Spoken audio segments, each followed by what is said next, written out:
It's time to play some Hooktusk. La Parva, hope this is gonna help you out, because Hooktusk is still one of the strongest heroes for ages.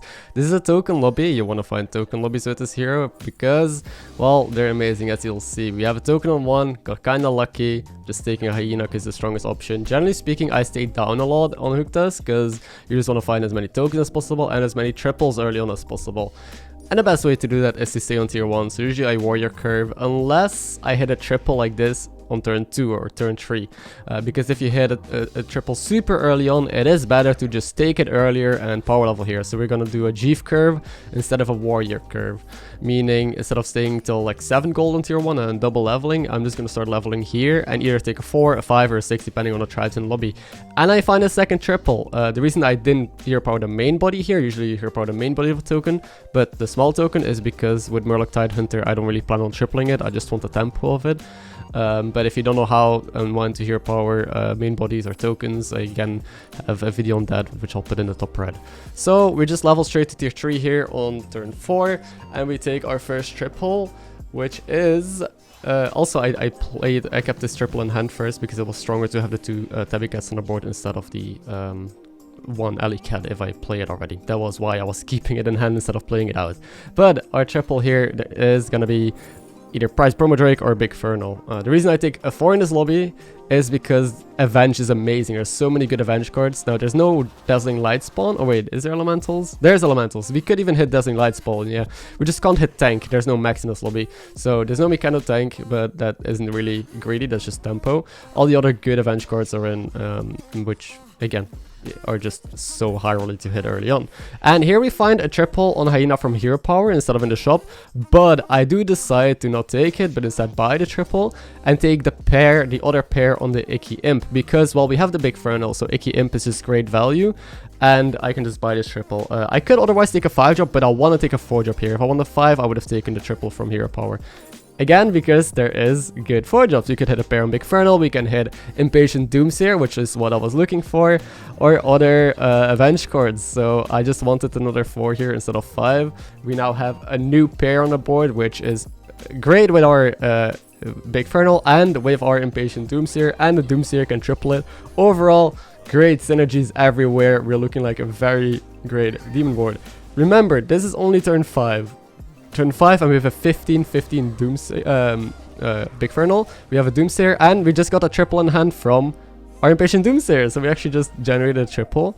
So we can level and now take a 5, maybe trying to hit Urzul. I think we tripled into 2 4s, that's enough.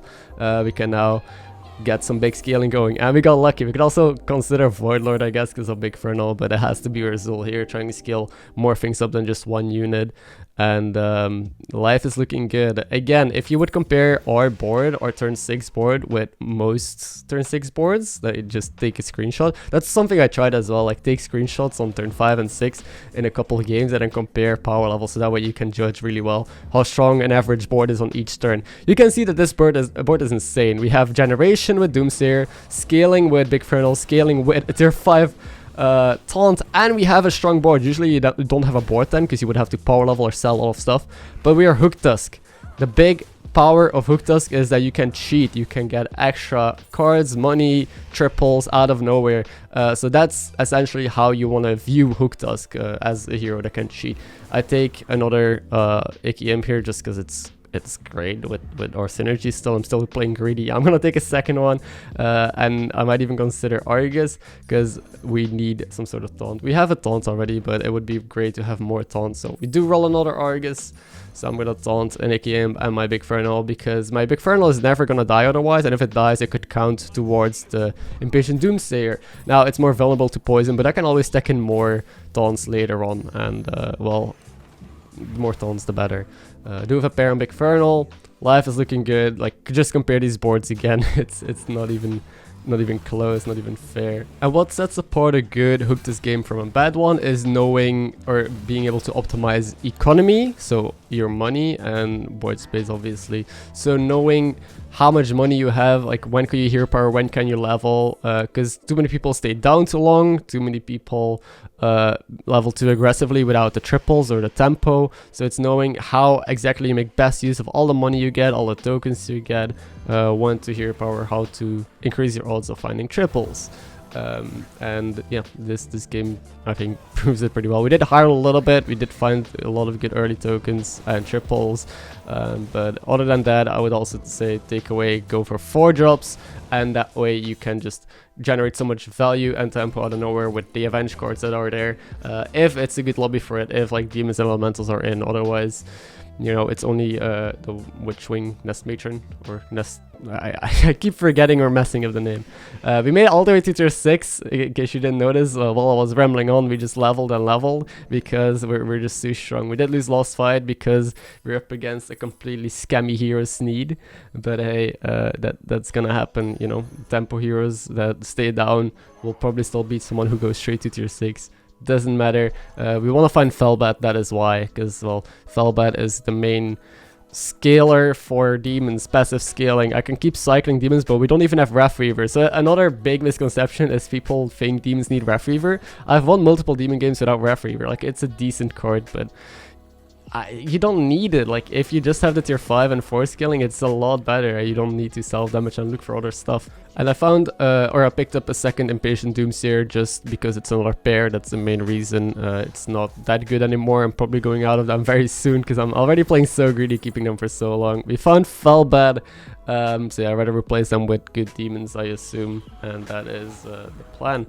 Now, I found Amalgadon and Bran, and in case you haven't watched one of my videos before, I do want to transition into Amalgadons because that's still the best late game possible. So I take another tribe here, and I just want to try and get a good Amalgadon on the board, because I think most people once again with tunnel vision into demons here and just say I'm going to get as many demons as possible, just buy and sell demons every turn and make my taunts big. But then again, you just lose the 2 poisons and the rest of your board isn't that big, honestly. So instead, my goal here is to set up for a late game. We're already out-tempoed everyone early on, right? We already like beat people super hard. We already have a really strong board. I don't think we really need that many more stats. Like, this Firebat might even be irrelevant, but I'll keep it for now. I even like take the Selfless here because why not? Selfless is again a good card to end on. Amalgadon sadly didn't get fixed, but it has a shield and it's a no-mac lobby, so we can still give it poison if we find the SI7 in. I wanted to freeze this, but I can't because Firebat. So the one thing I hate, absolutely hate about demons, why I hate playing it, is because you can't freeze for cards that you want with Firebat because it gets eaten. You might accidentally eat a card that you want with your result, so that really sucks. That's what I hate. And also, meanwhile, this is how strong we are. This guy's in 3rd place, and we are about to just smack him for 38 damage.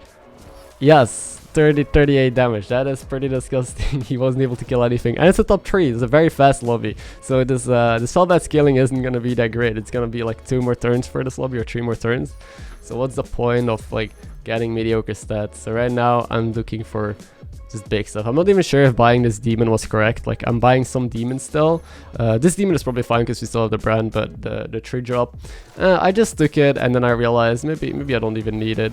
I wanted a 3 drop to hero power for another Selfless, right? That was my reasoning. So I only took it because I could hero power it into maybe a second Selfless, because golden Selfless with demons obviously is gonna be really good. I also picked up Spore because my next opponent is Elementals. So Elementals are just gonna have a really big taunt usually, which is Master of Realities or Molten Rock. So I want to open with a Spore. Again, I can't freeze this Amalgadon. This hurts my soul. But yeah, life just doesn't want to work sometimes, you know. And yeah, look at the Spore value. Amazing, right? And he's still kind of scammy with his light spawns and McKz, which is super greedy. So obviously he is gonna lose this fight very heavily. He's at 32 though. Can we kill him from 32? He was able to kill our Bran, but yes we can, because they're demons and most of our cards are tier 6 and tier 5.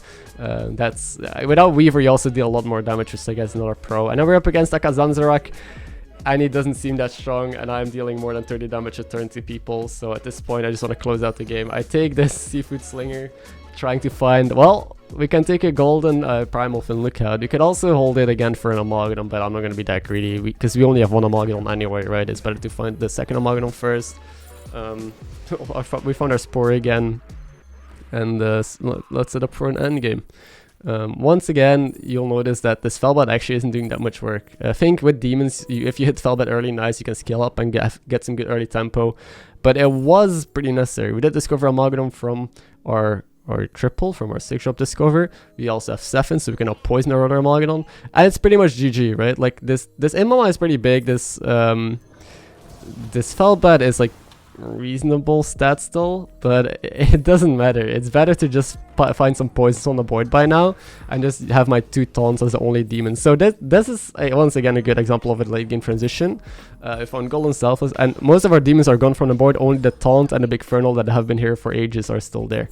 I ran out of time, I didn't get to pick my triple, I didn't get to reposition, so this Amalgamon is not going to get poisoned because I picked Pagod. I didn't play around this cleave, which doesn't matter, I'm too big anyway, but yeah, my positioning is kind of bad, so don't point it out, I know. Also, Isaac, he also asked for a Hooktusk guide. A lot of people apparently asked for it, so in short, I'll do a recap. You basically just want to stay down, find tokens and triples like I did, because that's the easiest way to high roll. And you don't even lose out on tempo because your hero power turns your tokens into 2 1-drops. So you even gain tempo while doing all of that stuff. It's kind of stupid. It's kind of like Gendis in a way if you have a good lobby and don't low roll too hard. And then you just power level a bit, take 4s or 5s or 6s, again, depending on the lobby and who you face, and you pop off. Now this guy has Ice Block, so it's gonna last 1 more round, but I'd never see him beating us, and, well, he conceded. So this game is ours. So if you're new here, don't forget to subscribe. Also to everyone who has Twitter and you're not following me yet, I've realized like I've never really talked about Twitter on YouTube, but if you have Twitter and you want to see some memes or some behind the scenes, so don't forget to follow me on there as well. Alright, have a good day and I'll see you in the next one.